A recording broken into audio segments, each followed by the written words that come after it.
రఘును ఒక్క నిమిషం అండి.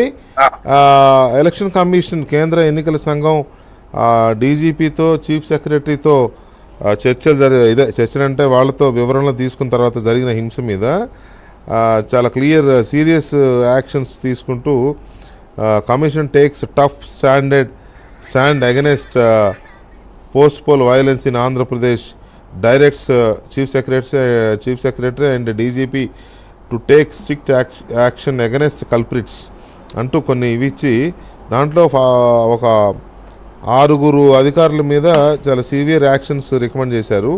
ఒకటి, transfer of district collector Palnadu and initiation of departmental enquiry. Palnadu జిల్లా కలెక్టర్ని ట్రాన్స్ఫర్ చేశారు. And suspension of SP Palnadu and SP Anantapuram districts and initiation of departmental enquiry. Palnadu ఎస్పీని అనంతపురం ఎస్పీని సస్పెండ్ చేశారు. ఎందుకు ఇంతగా దిగజారి ఇది చేసుకుంటున్నారో దీంట్లో డ్యూటీలు అనేది అర్థం కాదు. ఇంకొకటి, transfer of SP Tirupati and departmental enquiry initiation. Tirupati ఎస్పీని ట్రాన్స్ఫర్ చేశారు. And suspension of 12 subordinate police officials in these 3 districts Palnadu, Anantapuram and Tirupati and initiation of departmental enquiry. 12 మంది ఈ 3 జిల్లాల్లో ఇంకా కింది స్థాయి అధికారులు. ఇంకొకటి, special investigation team to investigate the matter and submit an action taken report to the commission in 2 days in each of the cases. FIRs to be updated with additional appropriate IPC sections and other relevant statutory provisions.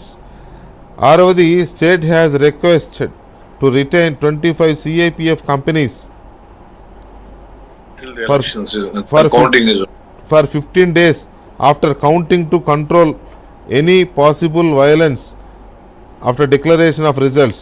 Counting తర్వాత కూడా 25 కంపెనీల కేంద్ర బలగాల్ని అందుబాటులో ఉంచి control చేసుకోవాలనేది స్ట్రిక్ట్గానే చెప్పారు. మరి వీళ్ళు ఏం చేస్తారో ఏమో తెలియదు. Right, please continue Raghu.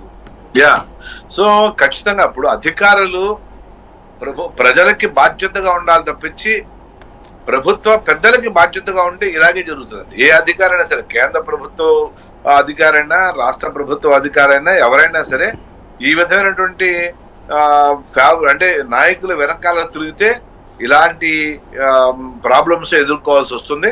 ఖచ్చితంగా ప్రజలకు జవాబుదారీగా సిన్సియర్గా పనిచేసే అధికారికి ఎవరికి ఏ ఇబ్బంది ఉండదు అనేది అనేక మంది మంచి ఆఫీసర్లు చూసి తెలుసుకోవాల్సిన అవసరం ఉంది.